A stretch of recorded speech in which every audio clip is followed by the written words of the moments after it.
नीति वचन 30 अध्याय 18 और 19 पद में हमने पढ़ा। आगूत का वचन, 3 बातें मेरे लिए अधिक कठिन है, वरन 4 है जो मेरी समझ से परे है।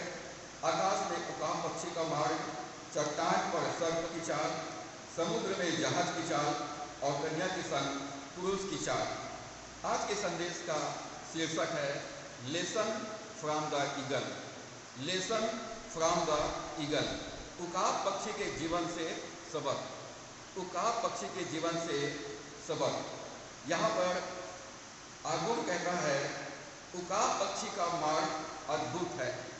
आकाश में उकाब पक्षी का मार्ग अद्भुत है जो मेरी समझ से परे है। उकाब पक्षी के बारे में बाइबल में हम बहुत सारी बातें हम पढ़ते हैं और सुनते हैं। उकाब को कई नामों से जाना जाता है।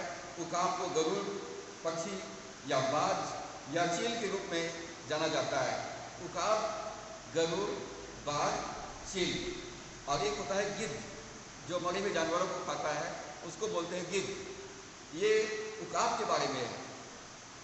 आज हम आकाश में उकाब पक्षी का रहस्य को हम सीखेंगे। उकाब पक्षी का रहस्य, परमेश्वर वचन कहता है कि जो यहोवा की बात जो होते वो उकाब के समान ऊंचाइयों पर उड़ेंगे, वो थकेंगे नहीं और श्रमित भी नहीं होंगे। उकाब के लिए जो दूसरा शब्द इस्तेमाल किया गया है बाज या चील। यदि मैं बाज कहता हूँ या चील कहता हूँ तो ये उकाब के बारे में ही ये संबोधित किया जा रहा है। बाज ऊंचाई पर उड़ने वाले सबसे बेहतरीन शिकारी पक्षी है। ये मांसाहारी पक्षी है और ऊंचाई पर उड़ने वाले सबसे बेहतरीन शिकारी पक्षी है। आज हम उकाब पक्षी के जीवन से अपने जीवन में ऊंची उड़ान भरने के लिए कुछ सबक सीखेंगे। पक्षियों में उकाब सबसे अधिक ऊंचाई पर उड़ता है और बाइबल कहती है जो परमेश्वर की बात होते हैं वो उकाबों के समान ऊंचाइयों पर उड़ेंगे। तो आज हम उकाब पक्षी के जीवन से अपने जीवन के लिए हम सीखेंगे कि हम कैसे उकाब के समान ऊंचाइयों पर हम उड़ान भर सकते हैं। एक परिपक्व बाज, एक परिपक्व जो बाज है, उकाब है, उसके पंखों का फैलाव लगभग 2 मीटर से के आसपास होता है। एक परिपक्व उकाब का पंख जो पूरा फैलाता है तो लगभग 2 मीटर से के आसपास होता है। उसका वजन 7 किलो के आसपास होता है। एक परिपक्व उकाब का वजन लगभग 7 किलो होता है और 7 किलो वजन को लेकर के अपने पंजों में पकड़ के वो ऊंचाइयों पर उड़ सकता है। इसकी नज़र, उकाब पक्षी की जो आँख है, उसकी नज़र है, वो बहुत तेज होती है। वो लगभग 5 किलोमीटर दूर तक देख सकता है और 3 किलोमीटर दूर से वो खरगोश को देख सकता है और उसको शिकार करने के लिए उस पर अपना ध्यान केंद्रित कर सकता है। उकाब पक्षी का नज़र बहुत तेज होता है। ये 3 से 5 किलोमीटर दूरी को देख सकता है और 3 किलोमीटर दूर से खरगोश पर नज़र रख करके उस पर निशाना लगा सकता है। इसके पंख, उकाब के जो पंजे जो होते हैं वो बहुत, उसके नाखून होते हैं वो काफ़ी तीखे होते हैं जिससे वो शिकार को पकड़ता है और पकड़ने के बाद वो अपने पंजों से उसको फाड़ डालता है। चील का पंजा इतना मजबूत होता है कि ज़रूरत पड़ने पर वो एक भेड़ के बच्चे को अपने पंजों में पकड़ के उठा के वो अपने गंतव्य स्थान तक जा सकता है। उकाब शिकार करने वाला और लड़ने वाला एक बेहतरीन पक्षी है। न सिर्फ ये शिकार करता है परंतु अपने प्रतिद्वंदियों से लड़ता भी है। उकाब लगभग 10,000 फीट ऊंचाई पर उड़ान भर सकता है। लगभग 10,000 फीट ऊंचाई पर ये उड़ान भर सकता है और इसके गति जो है 320 किलोमीटर प्रति घंटे की रफ्तार से ये लोग उड़ सकते हैं। और इससे बाइबल में परमेश्वर की महिमा का और उसके सामर्थ्य का तुलना किया गया है उकाब पक्षी के साथ में, क्योंकि उकाब पक्षी पक्षियों में उसको पक्षी राज कहा जाता है, गरुड़ कहा जाता है और ये काफ़ी ऊंचाइयों पर उड़ सकता है और काफ़ी दूर तक देख सकता है। गिद्ध की जो नज़र है वो काफ़ी अपार होता है। और यहाँ पर आज 9 बातें हैं जो हम उकाब पक्षी के जीवन से सीखेंगे। यहाँ 9 बातें हैं जो उकाब पक्षी हमें सिखा सकता है। पहली बात, ईगल है विजन। उकाब पक्षी के पास में दिव्य दृष्टि होता है। उकाब पक्षी के पास दिव्य दृष्टि होता है या दूरदृष्टि होता है। उकाब दूर तक देखता है। उकाब अपने बेहतरीन दृष्टि और एकाग्रता के लिए प्रसिद्ध है। लगभग 5 किलोमीटर दूर तक देख सकता है और उस पर अपने शिकार पर वो ध्यान केंद्रित कर सकता है और एकदम साइलेंटली धीमे से ऊंचाइयों से आकर के वो पलक झपकते ही अपने शिकार को पकड़ सकता है। अय्यूब उसका 39 अध्याय, अय्यूब 39 अध्याय उसका 27, 28 और 29 पद को हम पढ़ेंगे। यहाँ पर लिखा है, क्या उकाब तेरी आज्ञा से ऊपर चढ़ जाता है और ऊंचे स्थान पर अपना घोंसला बनाता है। वह चट्टान पर रहता और चट्टान की चोटी और दृढ़ स्थान पर बसरा करता है। वह अपनी आंखों से दूर तक देखता है, वहां से वह अपने अहल को ताक लेता है। यहाँ पर अय्यूब जो है उकाब के बारे में लिखता है कि उकाब ऊंचे चट्टान पर अपना घोंसला बनाता है। बुद्धिमानों की तुलना किया गया है कि जो लोग चट्टान पर अपना घर बनाता है, बुद्धिमान अपने घर चट्टान पर बनाता है। चाहे कितना भी आंधी तूफान आए, कितना भी बारिश आए, कितना भी बाढ़ आए, उसका घर स्थिर रहता है। और उकाब पक्षी ऊंचे चट्टान पर, दृढ़ स्थान पर, मजबूत स्थान पर अपना घोंसला बनाता है और वहां से वो अपने शिकार को 5 किलोमीटर दूर तक देखते रहता है।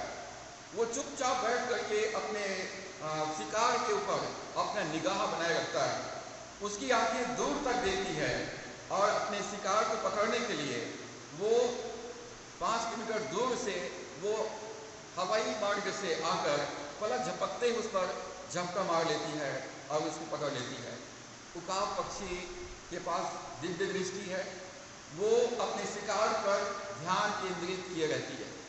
उसका ध्यान यहाँ वहाँ नहीं भटकता है। वो सबसे ऊंचाई पर, चट्टान की चोटी पर, मजबूत स्थान पर वो अपना घोंसला बनाती है। तो उकाब पक्षी के जीवन से जो पहला सबक है कि वो उसके पास दिव्य दृष्टि होता है। मसीहों के पास में 4 आंखें होना चाहिए। 2 आंखें इस पृथ्वी पर और 2 आंखें स्वर्ग पर। हमारी आंखें परमेश्वर की ओर लगे रहना चाहिए। हमारी आंखें हमारे लक्ष्य पर हमको अपना ध्यान केंद्रित करना है और उसको प्राप्त करने के लिए एकाग्रचित्त और समर्पण के साथ हमको प्रयास करना चाहिए। यदि परमेश्वर की तरफ देखना है, परमेश्वर के वचन के प्रतिज्ञाओं को एकाग्रचित्त होकर शांत मन से लगातार वचन को देखते रहना है। परमेश्वर ने यहोशू से कहा कि यहोशू, जो व्यवस्था मेरा दास मूसा ने तुझको दिया है, उसे दाएं बाएं मत मोड़ना।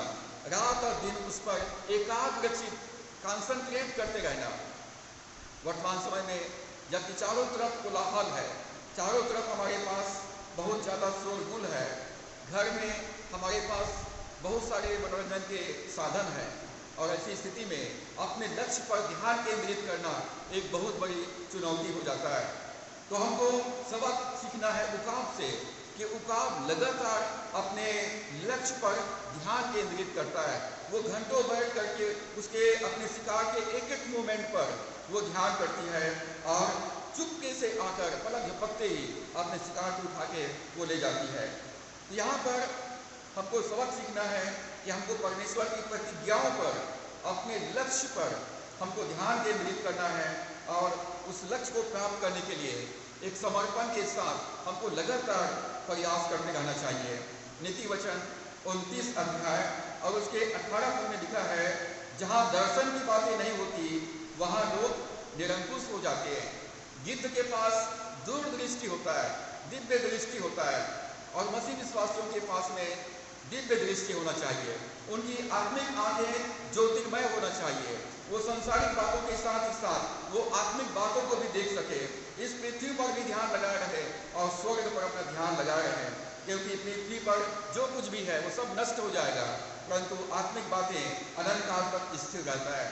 और इसलिए हमारा जो लक्ष्य है परमेश्वर के पास जाने का, हमको अपना ध्यान उस पर लगाए रहना चाहिए। जहाँ दर्शन की बातें नहीं होती वहाँ पर लोग मर जाते हैं। हमको अपने जीवन के लिए दर्शन देखने की जरूरत है, परमेश्वर के वचन का प्रकाशन की जरूरत है। हमें स्पष्ट आध्यात्मिक दृष्टि की आवश्यकता है। हमको स्पष्ट आध्यात्मिक दृष्टि की आवश्यकता है। जब हम प्रकाशित वाक्य की पुस्तक को पढ़ते हैं, जब प्रभु यीशु मसीह कलीसियाओं को पत्र लिखता है, तो वहां पर लौदीकिया की कलीसिया को प्रभु कहता है कि तू अंधा है, तू देख नहीं सकता है। एक मसीह विश्वासियों को परमेश्वर के वचन को देखने की आवश्यकता है। वचन में छिपे हुए रहस्यों को देखने की जरूरत है, परमेश्वर की प्रतिज्ञाओं को देखने की जरूरत है। और गीतकार ने गीत बनाया है कि तू तो जिएगा देखने से यीशु की ओर। हमें किसी भी परिस्थिति में अपना ध्यान परमेश्वर की प्रतिज्ञाओं पर लगाए रहना है। इफिसियों 2 अध्याय और उसके 10 पद में लिखा है, क्योंकि हम उसकी रचना है। परमेश्वर ने हमको अपनी महिमा के लिए सृजा, रचा और बनाया है। हमारे जीवन को परमेश्वर ने इसलिए रचा है, इसलिए सृजा है, बनाया है कि हम परमेश्वर की इच्छा अपने जीवन में पूरा कर सकें। तो हमारा परमेश्वर अच्छा है, भला है और हमारे साथ अपनी करुणा को बनाए रखता है। तो परमेश्वर ने हमको प्रभु यीशु मसीह में भले कामों के लिए सृजा है। हम भले कामों के लिए सृजे गए, हम बुरे कामों के लिए नहीं रचे गए। परमेश्वर चाहता कि संसार में हम परमेश्वर की भलाइयों को प्रकट करें, परमेश्वर के प्रेम को प्रकट करें। परमेश्वर ने हमको प्रभु यीशु मसीह में तैयार किया है, प्रभु यीशु मसीह ने हमको चुना है ताकि हम भले काम को करें। परमेश्वर हमको एक विशेष उद्देश्य के लिए सृजा, रचा और बनाया है। और इसलिए हमारा काम है कि हमको परमेश्वर के उद्देश्य को देखना है। परमेश्वर के जो मूल उद्देश्य हमारे जीवन के लिए है उसको देखना है और उसके आज्ञाओं पर अपने ध्यान को केंद्रित करना है। इस संसार की समस्याओं की तरफ ध्यान केंद्रित नहीं करना है। हमको अपना ध्यान परमेश्वर ने जिस उद्देश्य के लिए हमको बनाया है, जिस उद्देश्य के लिए परमेश्वर ने हमको रखा है, हमको अपने उद्देश्य पर अपना ध्यान केंद्रित किए रहना है। जो लोग परमेश्वर को जानते हैं, जो लोग परमेश्वर के वचन को पढ़ते हैं, उनके पास एक बेहतरीन दृष्टि होगा।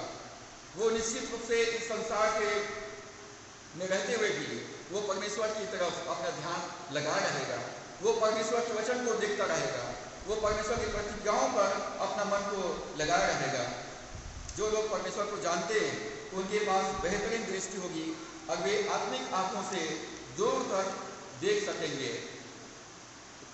प्रेरितों के काम 2 अध्याय 17 पद में लिखा है, अंत के दिनों में ऐसा होगा कि मैं अपनी आत्मा हर एक के ऊपर उंडे लूंगा, हर एक के ऊपर उंडे लूंगा और तुम्हारी जवान दर्शन देखेंगे। यंग मैन शैल सी विजन्स। जो जवान है वे दर्शन देखेंगे। और मुझे और आपको अपने जीवन के लिए दर्शन देखना है।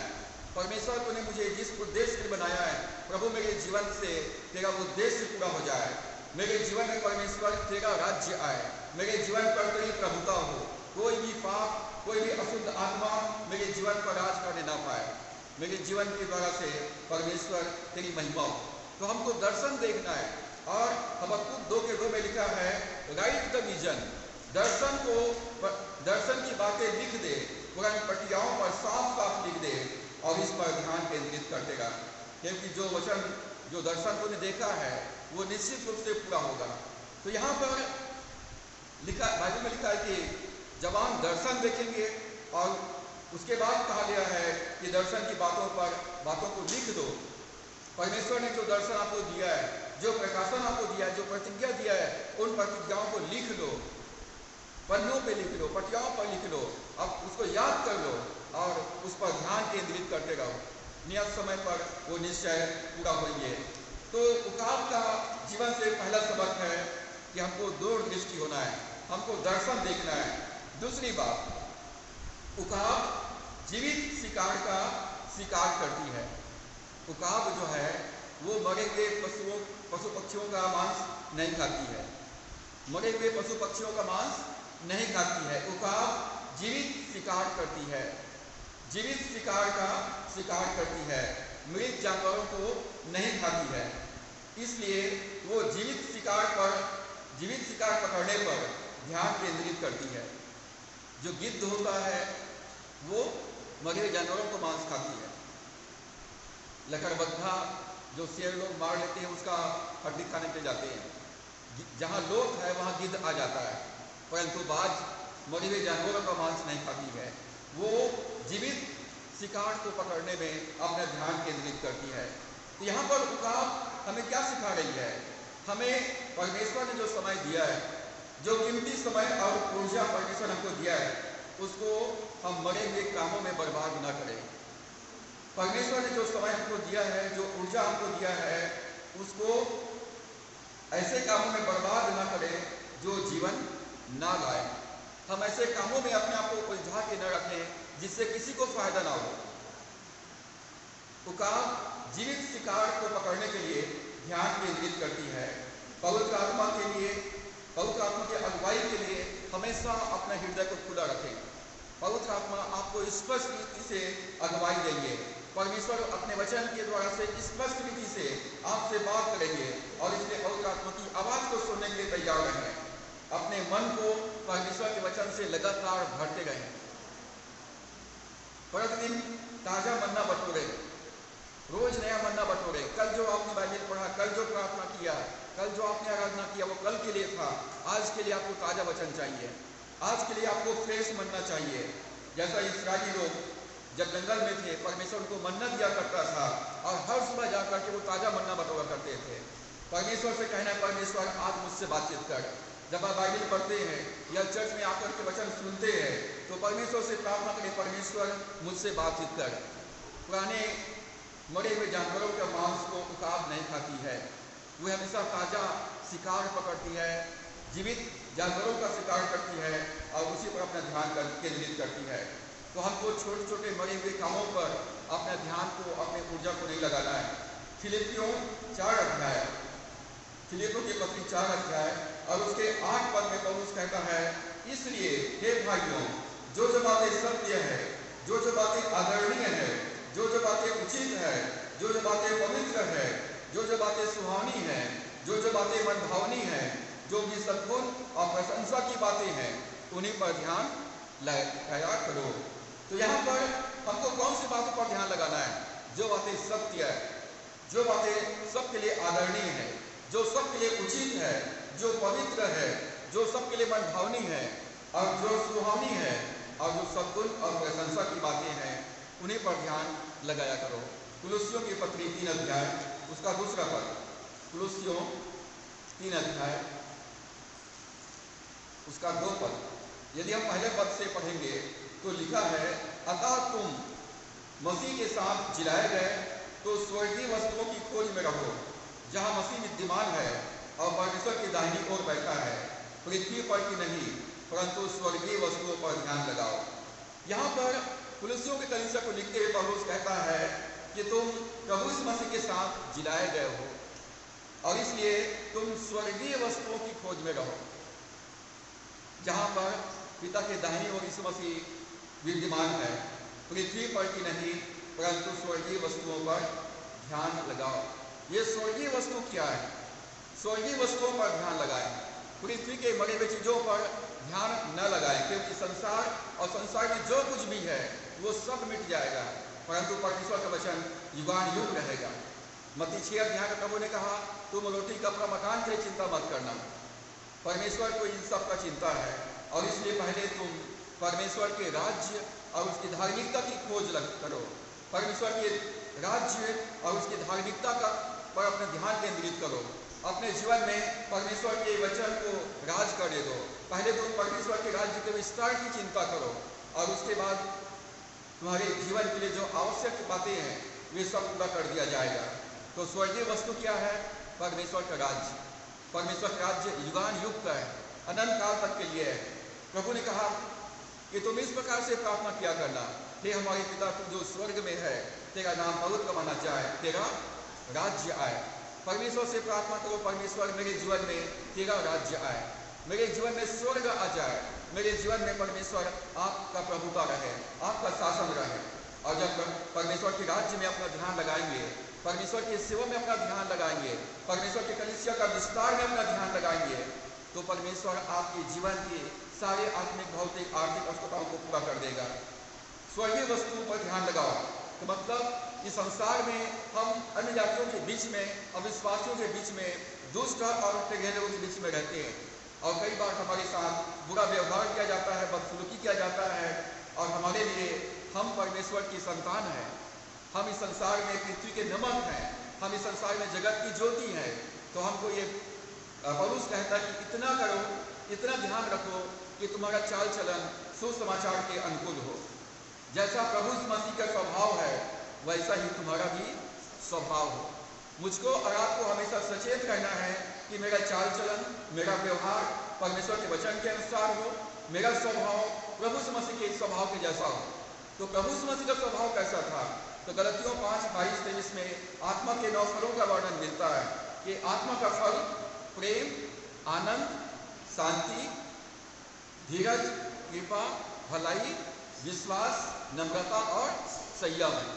अपने जीवन में अपने अंदर झांक करके देखें, क्या मेरे अंदर में परमेश्वर का प्रेम है?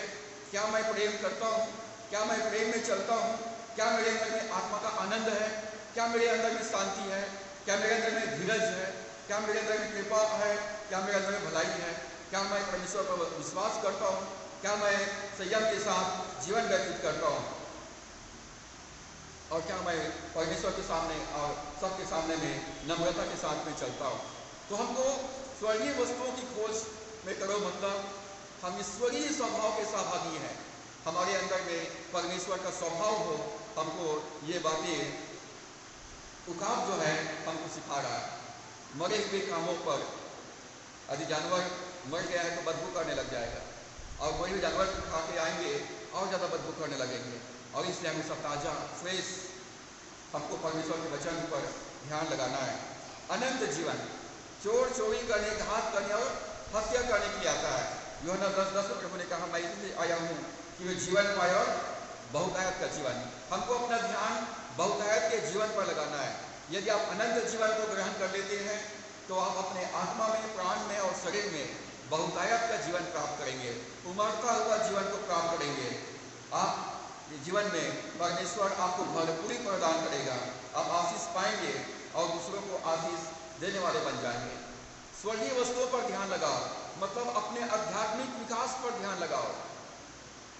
तीसरा यूहन्ना के 2 पद में लिखा है, परमेश्वर कहता कि हे प्रिय, मेरी यह प्रार्थना है कि जैसे तुम आत्मिक उन्नति कर रहे हो वैसे तुम सब बातों में उन्नति करो और भला चंगा रहो।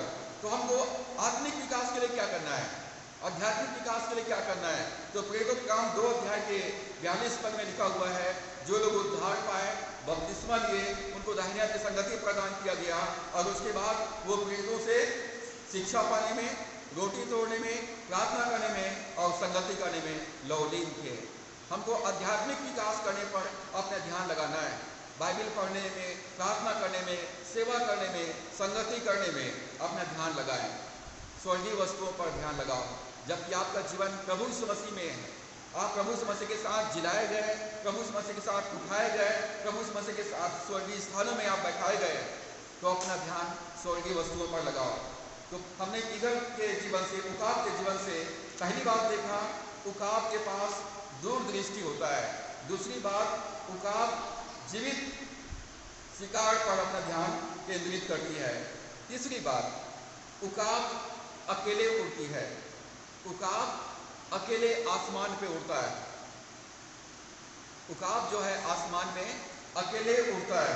उकाब झुंड में नहीं चलता, उकाब झुंड के पीछे नहीं चलता है, उकाब हमेशा अकेले उड़ता है। तो इसमें क्या शिक्षा है हमारे लिए? भीड़ के पीछे नहीं चलना है, हमको प्रभु यीशु मसीह के पीछे चलना है, जो हमें जीवन प्रदान करता है। जहाँ पर लोग भीड़ के भीड़ चले जाते हैं, उनको नहीं मालूम कि वो लोग कहाँ जा रहे हैं, लेकिन उकाब पक्षी को मालूम है कि उसको कहाँ जाना है, उसका मंजिल कहाँ पर है। वो अपना ध्यान को केंद्रित करती है और आसमानों पर, ऊंचाइयों पर वो अकेली उड़ती है। प्रभु यीशु मसीह ने कहा, यदि कोई मेरे पीछे आना चाहे तो अपने आप का इनकार करे, प्रतिदिन अपना क्रूस उठाए और मेरे पीछे हो ले। यदि प्रभु यीशु मसीह के पीछे चलना है, प्रभु यीशु मसीह की सेवा करना है, तो लोग आपके पास नहीं आने वाले। आपको अकेले ही ये सफर को तय करना है, आपको अकेले ही चलना पड़ेगा। हो सकता है कि लोग आपको निराश कर दें, आपके आगे बढ़ने के लिए रुकावटें पैदा कर दें, परंतु हमको पुकार सिखाती है कि ऊंचाइयों पर उड़ना है तो तुमको आगे ही जाना पड़ेगा, अकेले ही जाना पड़ेगा। पहला कुरिन्थियों 15 अध्याय 33 पद में लिखा है, धोखा ना खाना, बुरी संगति अच्छे चरित्र को बिगाड़ देती है।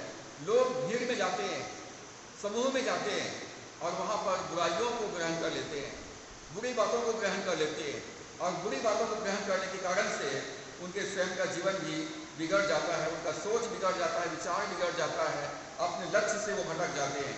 और इसी कारण से इफिसियों 5 अध्याय 15 और 16 पद में पौलुस कहता है, इसलिए ध्यान से देखो कि कैसी चाल चलते हो।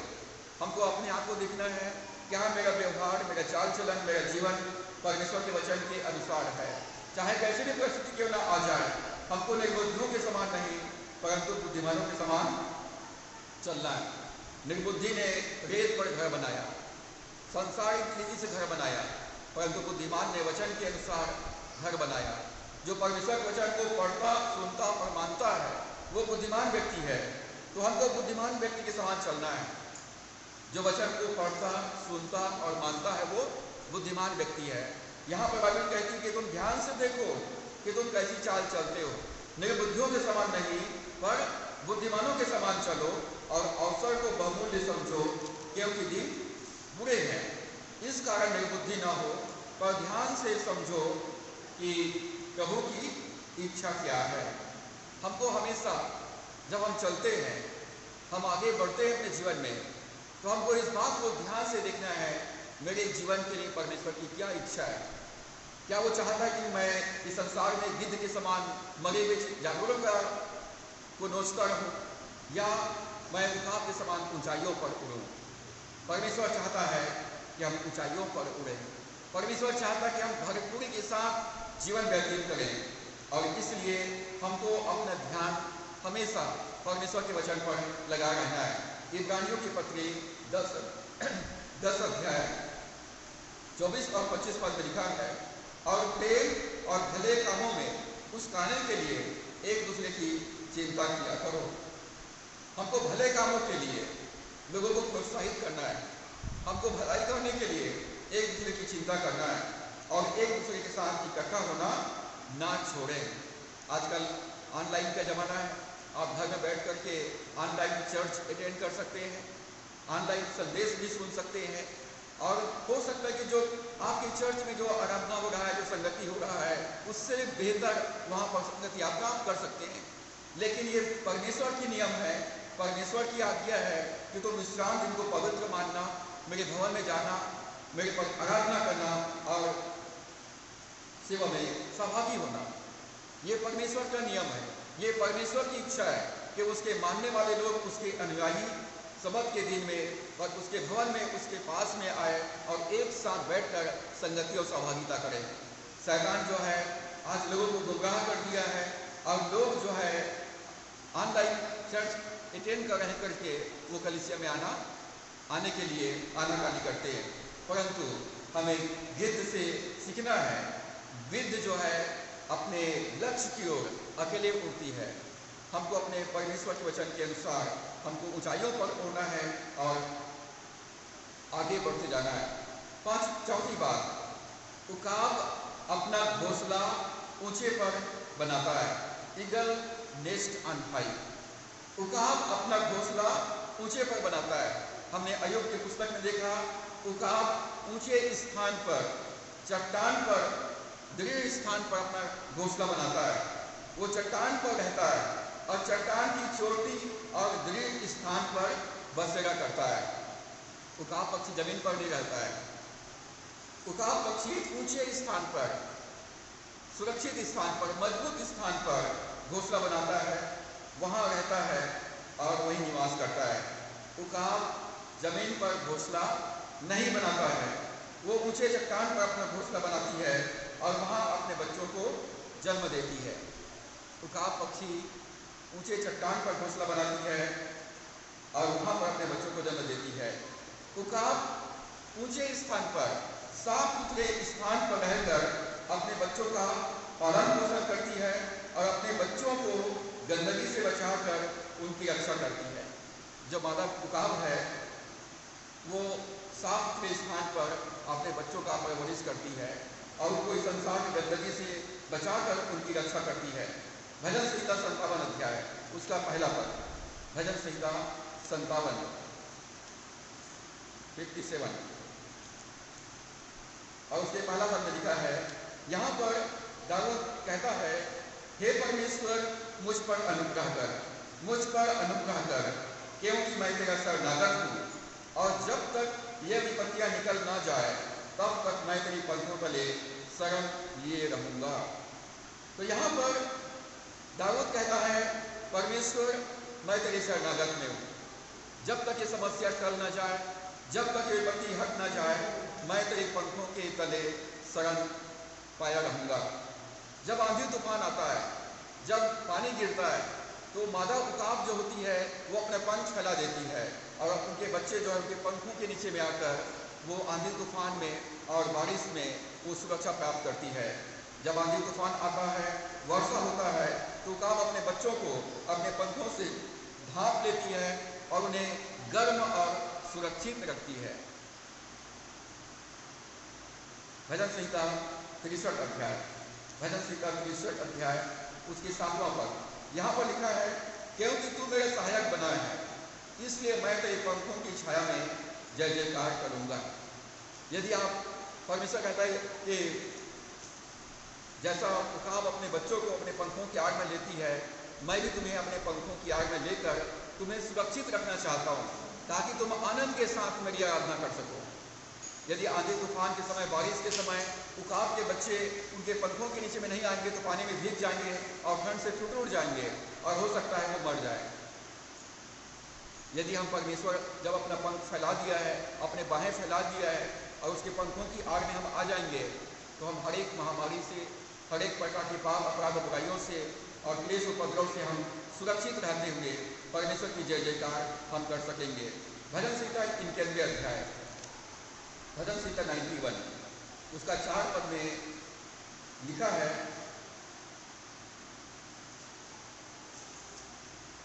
भजन संहिता 91 के 4 में, वह तुझे अपने पंखों की आड़ में ले लेगा और तू उसके परम के नीचे शरण पाएगा।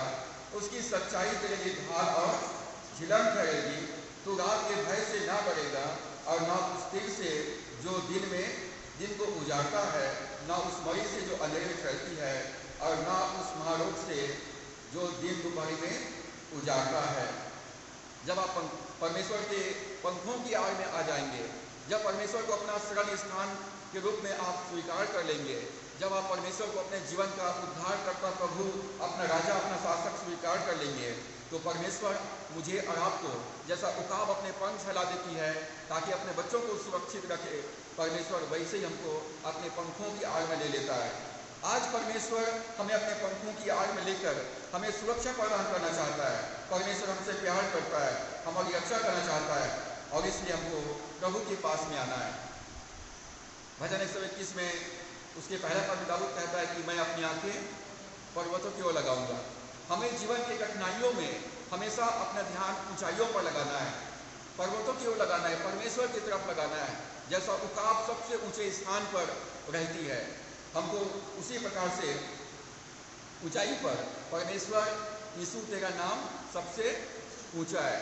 हर एक गरीबी से यीशु का नाम ऊंचा है, हर एक बीमारी से यीशु का नाम ऊंचा है, अंधकार के शैतान की शक्तियों से यीशु का नाम ऊंचा है। आपके जीवन के हर समस्याओं से भी प्रभु यीशु का नाम ऊंचा है। और जो स्वर्ग में, जो पृथ्वी पर, जो पृथ्वी के नीचे, वे सब यीशु के नाम में घुटना टेकेंगे।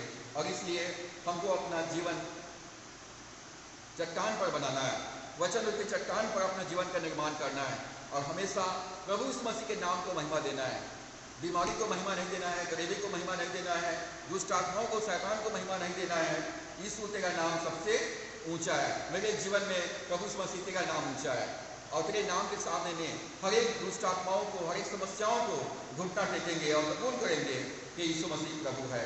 उकाब अपना घोंसला ऊंचे पर बनाता है। हम जमीन पर कीड़े मकोड़े के जैसे जीवन व्यतीत नहीं कर सकते। हम समस्याओं में लड़ते हुए हम जीवन व्यतीत नहीं करेंगे, क्योंकि हमारे जीवन की सारे समस्याओं का उत्तर प्रभु यीशु मसीह है।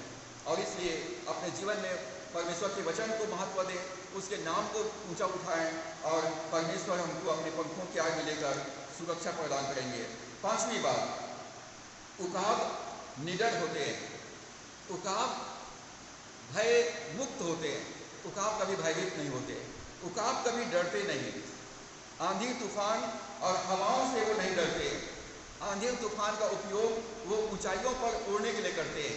जब आंधी तूफान आता है तो सारे जीव जंतु अपने अपने घोंसले में सुरक्षित स्थान पर चले जाते हैं, परंतु जब आंधी तूफान आता है तो जो बाज होता है, उकाब होता है, वो और अधिक ऊंचाइयों पर चला जाता है और अपना पंख फैला देता है, और वो पंख फैला करके वो आराम से उड़ते रहता है और अपने शिकार पर अपना ध्यान लगाए रहता है।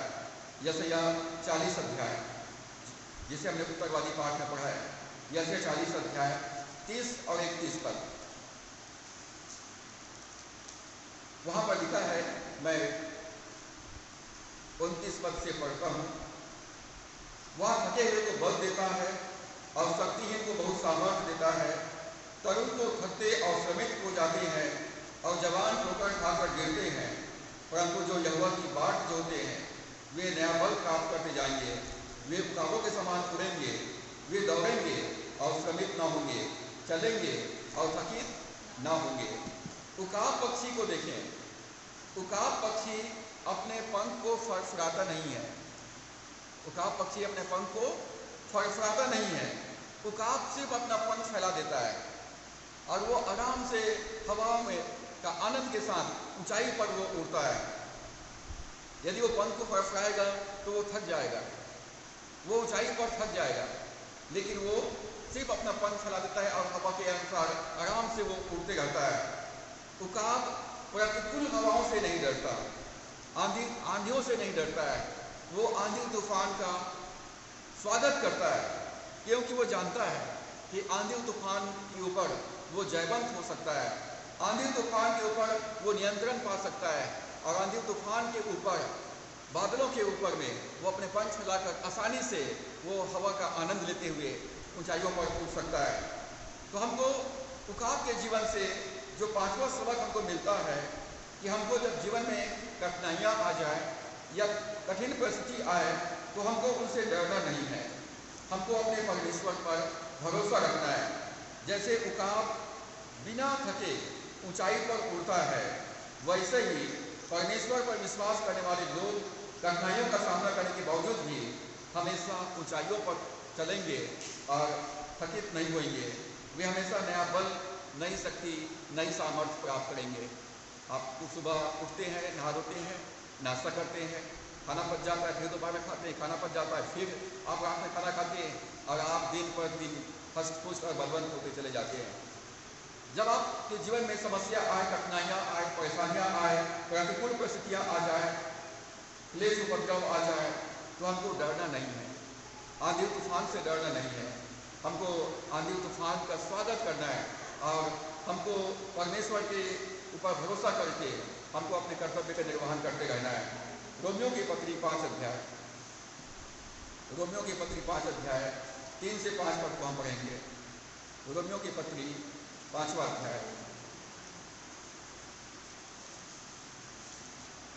उसका 3 पद से लिखा है, क्योंकि यही नहीं वरन हम क्लेशों में भी घमंड करें, क्लेशों में भी घमंड करें, यह जानकर कि क्लेश से धीरज और धीरज से खरा निकलना और खरे निकलने से आशा उत्पन्न होती है और आशा से लज्जा नहीं होती, क्योंकि पवित्र आत्मा जो हमें दिया गया है उसके द्वारा परमेश्वर का प्रेम हमारे मन में डाला गया है।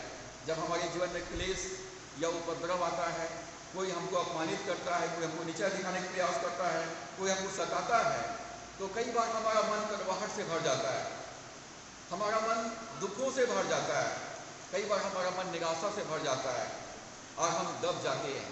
लेकिन पौलुस कहता है कि हम क्लेश में भी घमंड करें, क्योंकि क्लेश में से धीरज होता है, धीरज से हम और निखार होकर के निकलते हैं और हमारे पास में एक आशा उत्पन्न होता है। और परमेश्वर के ऊपर आशा रखने से हमको शर्मिंदा होना नहीं पड़ेगा, क्योंकि पवित्र आत्मा, परमेश्वर का प्रेम पवित्र आत्मा के द्वारा से हमारे हृदय में डाल दिया गया है।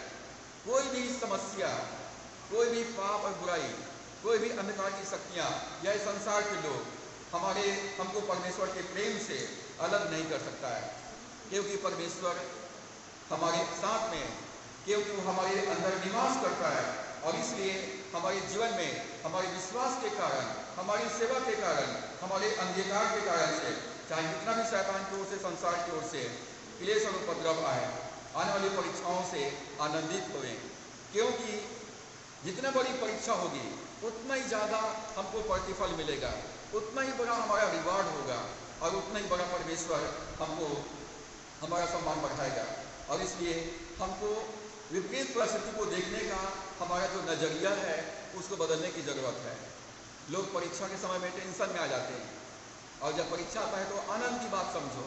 परीक्षा में पास हो जाओगे, आपका प्रमोशन होगा और आप अगली कक्षा में जा सकोगे। हमको अपना नज़रिया बदलना है, हमको अपना पंख को खोलना है, अपना पंख को खोलना है और आत्मा में चलने की ज़रूरत है। हमको अपना ध्यान परमेश्वर के वचन पर लगाना है।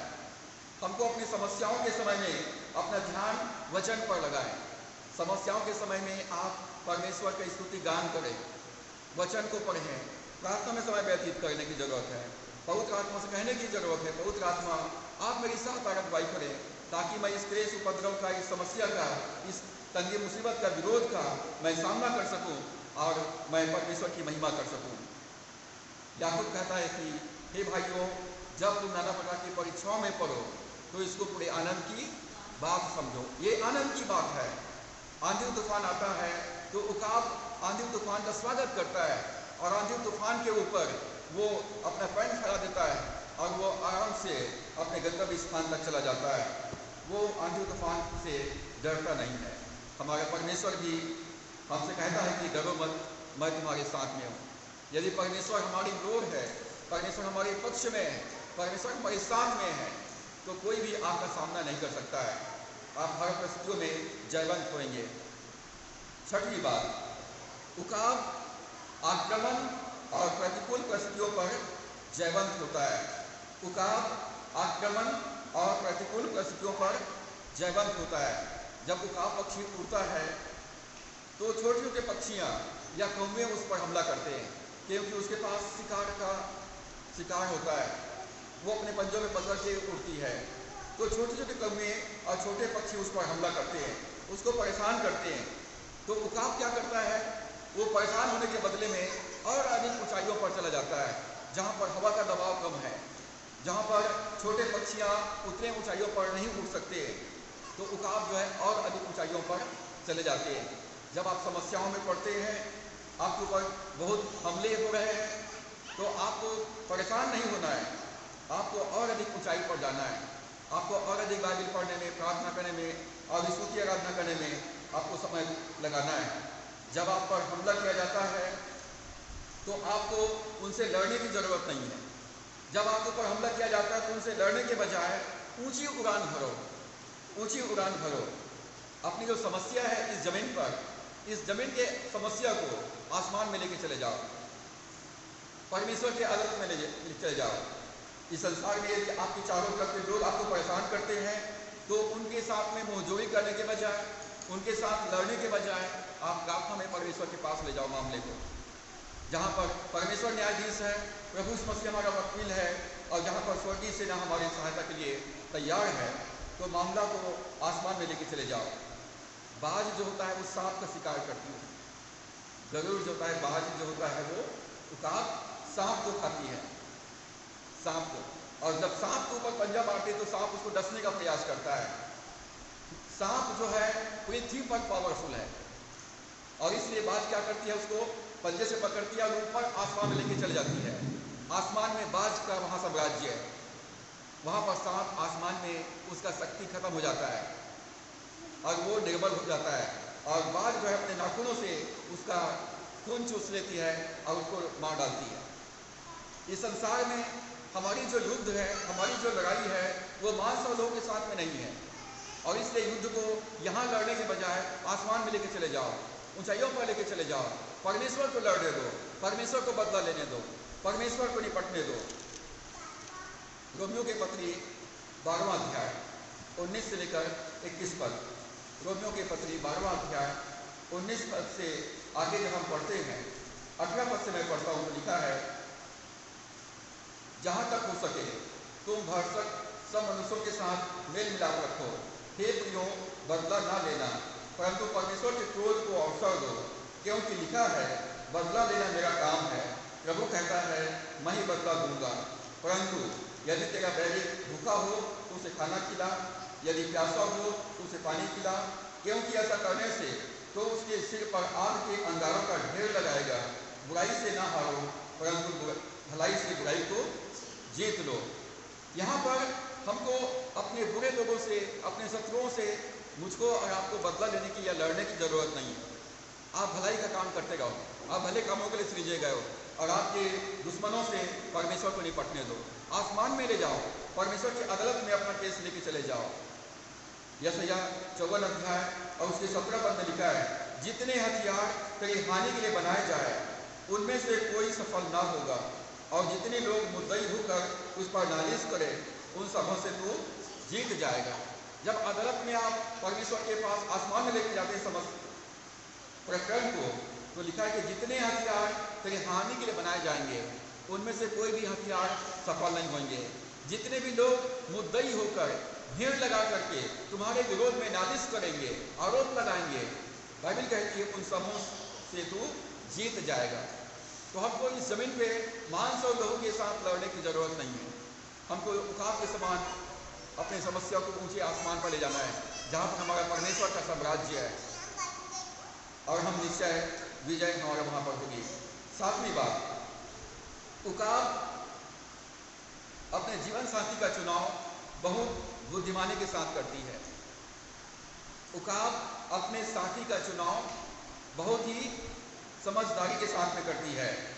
उकाब बहुत ही वचनबद्ध या प्रतिज्ञाबद्धता या समर्पण के साथ जीवन व्यतीत करते हैं।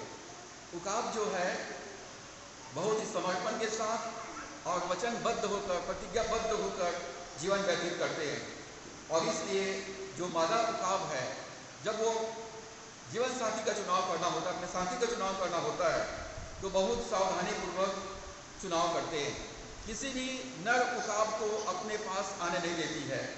वो बहुत बुद्धिमानी के साथ अपने साथी का चुनाव करती है।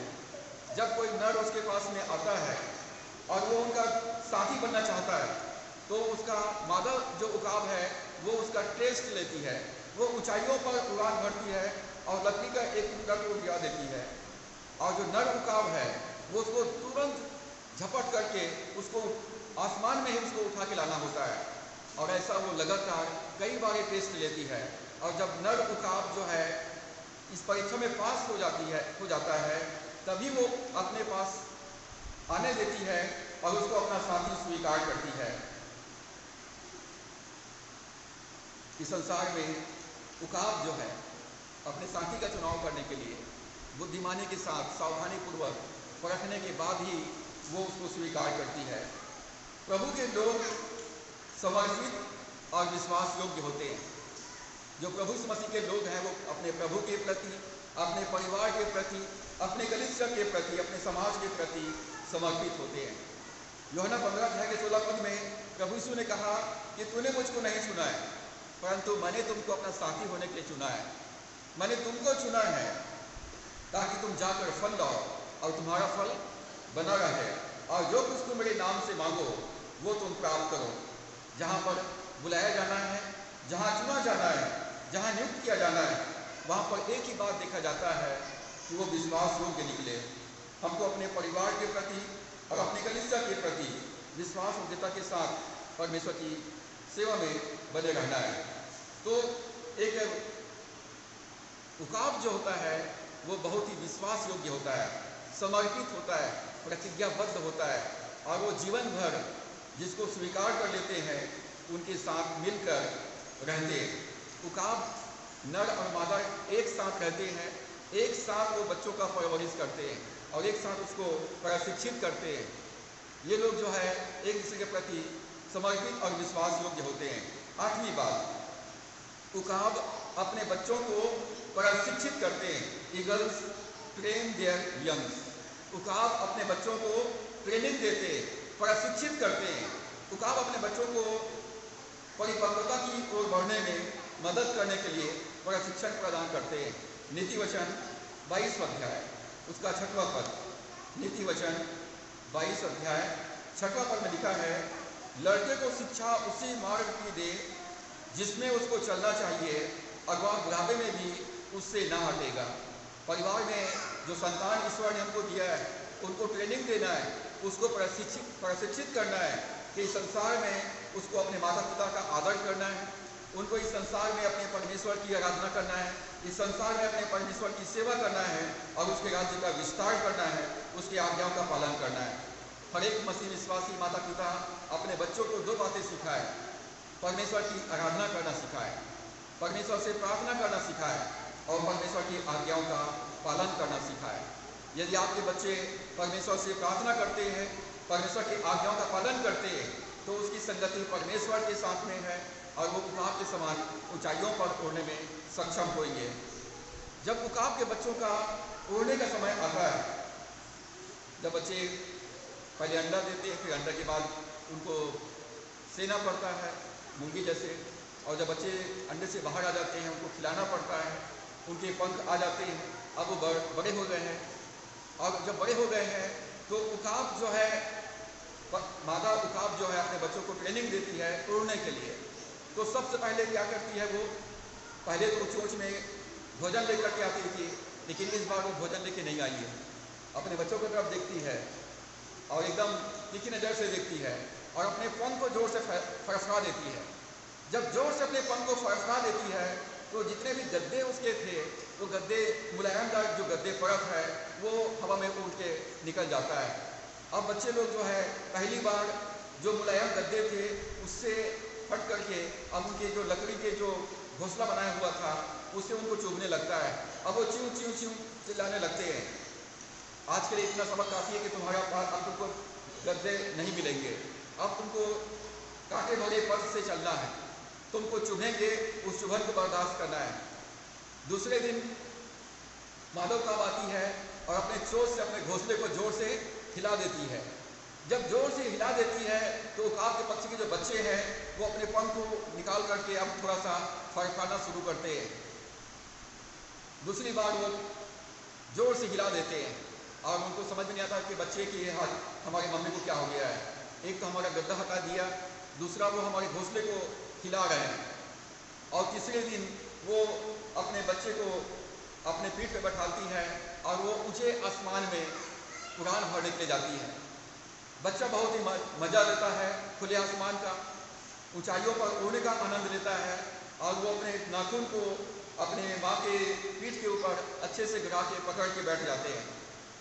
और ऊंचाई पर उड़ने के बाद मादा उकाब जो है अचानक से बच्चे को हवा में उछाल देती है। बच्चे को समझ में नहीं आता कि क्या करना चाहिए, वो अपने पंख को निकालते हैं और उड़ने का प्रयास करते हैं, लेकिन प्रशिक्षित नहीं है इसलिए वो गिरने लगते हैं। मादा उकाब तुरंत झपटा मारती है, अपने बच्चे को पकड़ लेती है और वापस अपने पीठ में बैठा लेती है। और इस प्रकार से अब मादा उकाब अपने पीठ पर अपने बच्चे को बैठा ली है तो बच्चा सोचता है कि अब मैं बच गया, सुरक्षित हो गया हूँ, और एक बार फिर से अपने पूरे नाखून को अपने मादा उकाब के ऊपर, अपने माँ के ऊपर वो गाड़ देती है और पकड़ लेती है। अब की बात तो मैं बच गया हूँ, वापस उसको घोंसले में जाकर छोड़ देती है और इसी प्रकार से सारे बच्चों को ट्रेनिंग देती है। दूसरे दिन फिर उड़ाती है, फिर आसमान में उछाल देती है और गिरने लगती है तो फिर से उसको पकड़ लेती है। और धीरे धीरे जब बच्चे पूरी तरह से प्रशिक्षित हो जाते हैं, जब उड़ना सीख जाते हैं, तब मादा उकाब के साथ वो स्वतंत्र रीति से अपना जीवन व्यतीत कर पाते हैं। और हमने जो गीत गाते हैं कि परमपिता की स्तुति गाएं, उसमें जो आखिरी जो पद है, घोंसले को बार बार तोड़कर उसने चाहा कि सीखे हम उड़ना उससे। हम अपने लिए जो घोंसला बना लिए हैं, हम उस घोंसले को छोड़ना नहीं चाहते हैं, परमेश्वर जब हम घोंसला को छोड़ना नहीं चाहते हैं तो परमेश्वर घोंसले को तोड़ देता है ताकि हम परमेश्वर के साथ आसमान में उड़े, ऊंचाइयों पर उड़े। निर्गमन व्यवस्था विवरण 32 अध्याय, निर्गमन उसके 19 अध्याय 4 पद को भी हम पढ़ लेते हैं। निर्गमन 19 अध्याय 4 पद, निर्गमन 19 का 4 पद यहाँ लिखा है, तुमने देखा है कि मैंने मिस्रियों से क्या क्या किया, तुमको मानो उकाब पक्षी के पंखों पर चढ़ाकर अपने पास ले आया हूँ। इस्राएली मिस्र देश में थे, वहाँ पर कितनी समस्याएं थी। परमेश्वर कहता मैं तुमको अपने उकाब के समान अपने पीठ पर बैठाकर, अपने पंखों पर चढ़ाकर तुमको यहाँ जंगल में मैं ले आया हूँ। व्यवस्था विवरण 32 अध्याय, व्यवस्था विवरण 32वां अध्याय उसका 10 और 11 पद। व्यवस्था विवरण 32 अध्याय 10 और 11 पद में लिखा है, उसने उसको जंगल में और सुनसान और गरजने वालों से भरी हुई मरुभूमि में ले आया। उसने उसके चारों ओर रहकर उसकी रक्षा की और अपनी आंखों की पुतली के समान उनकी सुधि ली। जैसे उकाब अपने घोंसले को हिला हिलाकर और अपने बच्चों के ऊपर मंडलाता है, वैसा ही उसने अपने पंख फैलाकर उसको अपने परों पर उठा लिया। यहोवा अकेला ही उसकी अगुवाई करता रहा। यहाँ पर हम पाते हैं कि परमेश्वर ने इस्राएलियों को मिस्र देश की गुलामी से निकाल करके लाया, अपने पीठ पर बैठाल करके ले आया और परमेश्वर उनके घोंसले को तोड़ दिया ताकि वो उड़ना सीखे। परमेश्वर उनके ऊपर मंडराता रहा, जैसे अपने बच्चों को साथ साथ उकाब मंडराती है और उसको अपने पंख फैलाकर अपने परों में उठा लेती है। ठीक वैसे ही परमेश्वर इस्राएलियों को जंगल में ले आया। परमेश्वर दिन में बादल के खंभे, रात में अग्नि के खंभे बनकर उनकी अगुवाई करता रहा। परमेश्वर आज भी अपने बच्चों के साथ में रहता है। जैसे परमेश्वर वचन कहता है कि मैं अपने आँख के पुतली के जैसे संभाले रहता हूँ। परमेश्वर हमारे चारों तरफ अग्नि के समान सहापना बनकर हमारी हिफाजत करते रहता है। उकाब अपने बच्चों को प्रशिक्षित करता है, परमेश्वर भी हमको प्रशिक्षित करता है कि हम वचन का पालन करें, हम वचन का पालन करें और परमेश्वर के साथ हम ऊंचाइयों पर हम चल सकें। मसीह धर्म का प्रतीक क्रूस है, मसीह धर्म का प्रतीक क्रूस है। प्रभु मसीह हमको आरामदायक जीवन देने के लिए क्रूस पर नहीं मरा, परंतु उसने हमको दाम दे करके मोल लेने के लिए क्रूस पर अपना प्राण दिया है, ताकि संसार में हम कांटे भरे पथ पर भी चलें तो हमको दर्द से हम कराहे ना, परंतु हम परमेश्वर की सेवा निरंतर करते रहें। महिमा की आशा यीशु मसीह मुझ में और आप में निवास करता है और हमको परमेश्वर की भलाइयों को इस संसार में प्रकट करना है और लोगों को हमको सिखाना है कि वो उकाब के समान ऊंचाइयों पर उड़े।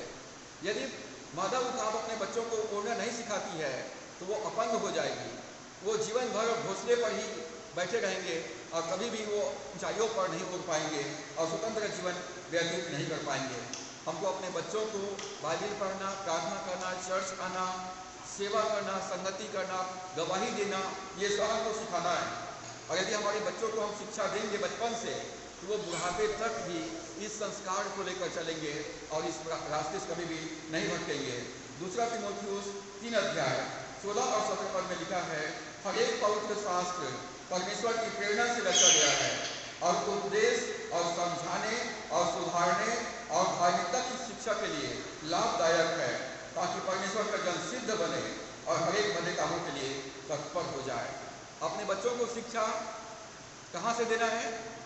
वचन से, बाइबिल से।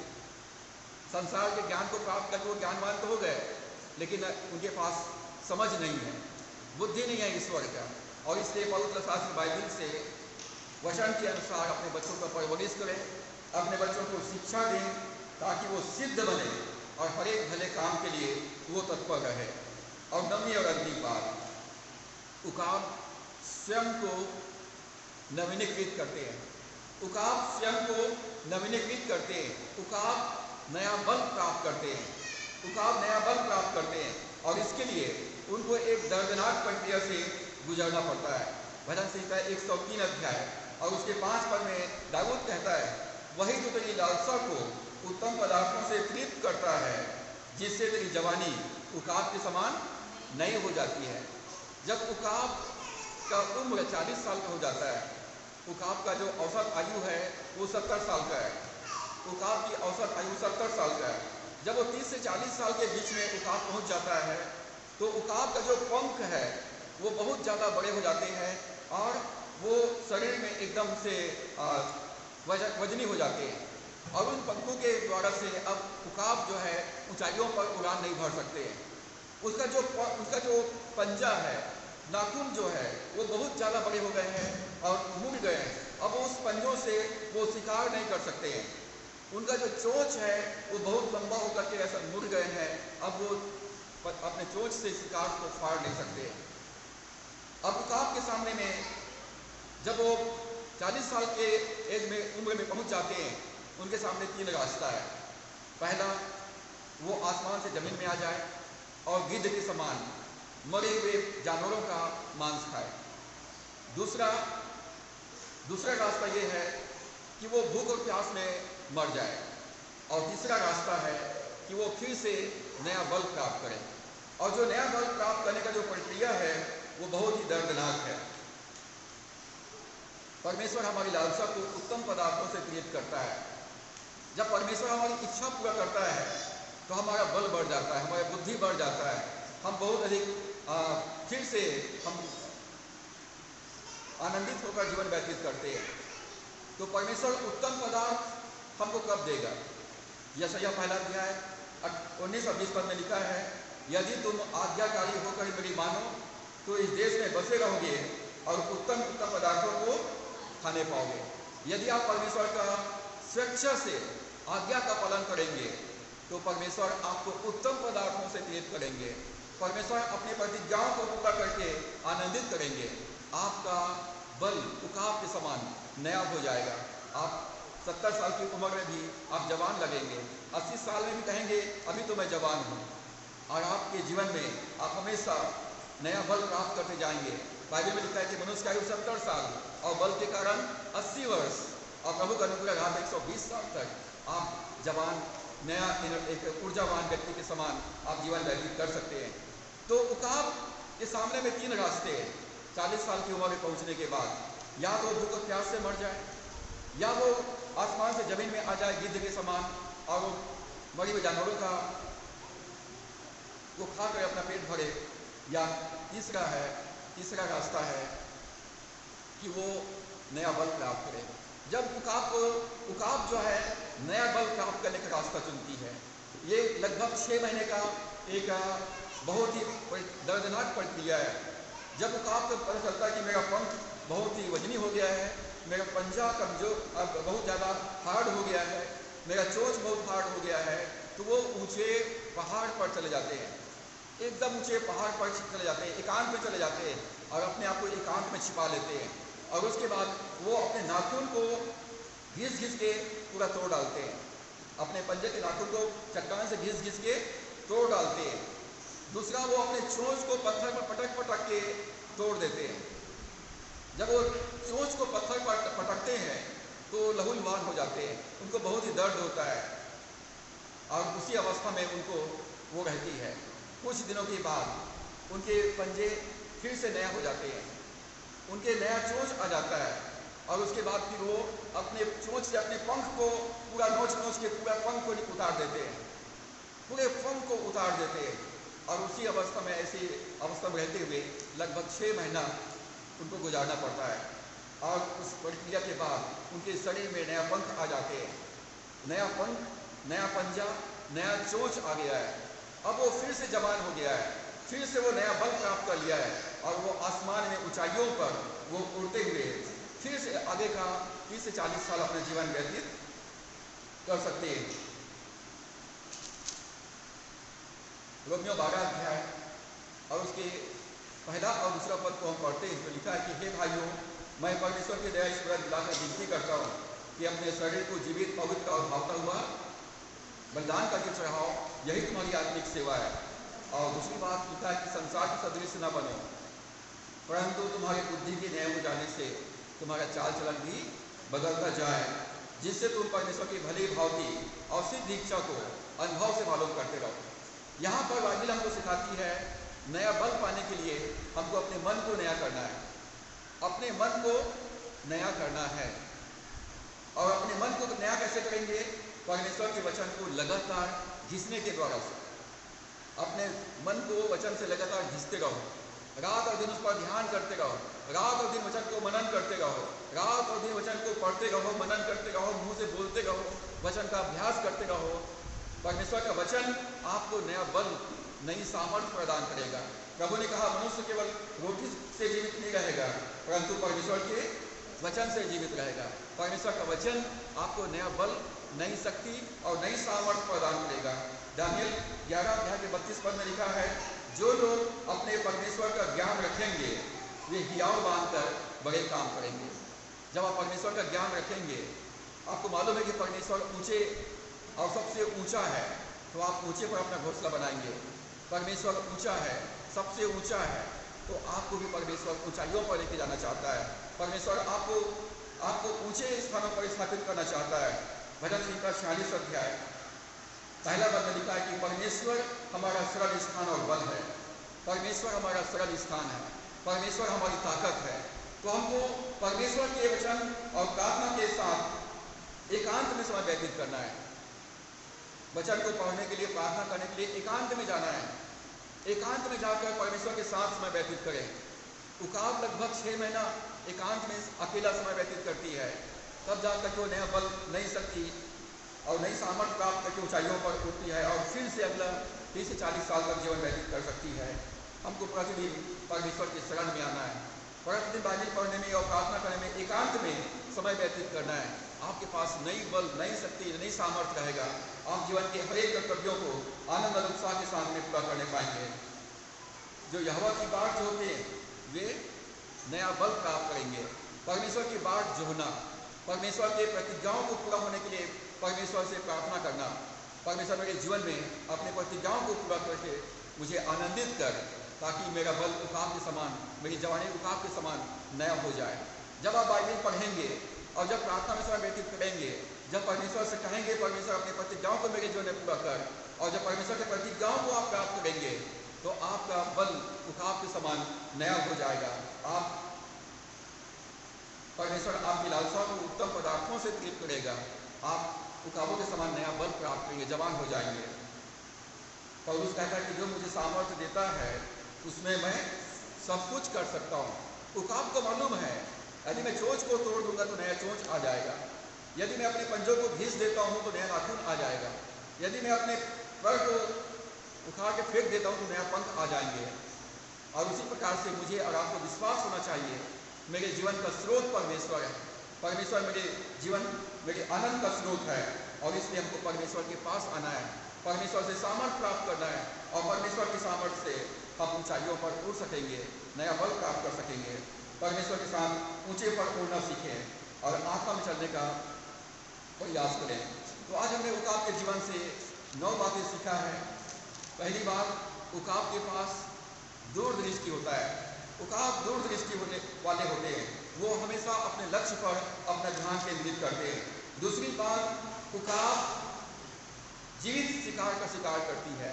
वे मरे हुए पशुओं का मांस नहीं खाती है, परंतु वो जीवित शिकार करती है। और हमको इस संसार पर नहीं, परंतु स्वर्गीय वस्तुओं पर अपना ध्यान लगाना है। उकाब भीड़ के साथ नहीं चलते हैं, उकाब अकेले चलते हैं, और हमको प्रभु यीशु मसीह के साथ अकेले चलने का निर्णय लेना है। उकाब अपना घोंसला ऊंचे चट्टान पर बनाते हैं। वो लोग पृथ्वी पर घोंसला नहीं बनाते हैं, वो लोग ऊंचे चट्टान पर अपना घोंसला बनाते हैं। उकाब निडर होते हैं, वो परीक्षाओं से नहीं डरते, आंधी तूफान से नहीं डरते हैं। आंधी तूफान को वो एक साधन के रूप में इस्तेमाल करते हैं, अपना पंख खोल देते हैं। हमको समस्याओं में, परीक्षाओं में हमको धीरज रखना है। हमको परीक्षा हमको आगे लेके जाने वाला है। और उकाब आक्रमण और प्रतिकूल परिस्थितियों पर जयवंत होते हैं। जब उनके जीवन में समस्या आता है, परीक्षाएं आती है, तो वो लोग उसका सामना करते हैं, डरते नहीं हैं। और हमारे जीवन में परमेश्वर कहता है कि बदला लेना मेरा काम है। तुम लोग भलाई करने के लिए बनाए गए हो, तुम भलाई का काम करते रहो। तुम्हारे विरोध में कोई हथियार सफल नहीं होगा। तुम्हारे विरोध में जितने भी लोग भीड़ लगा करके तुम्हारे ऊपर मुद्दई करेंगे, केस करेंगे, उन सबों के ऊपर तू जीत जाएगा।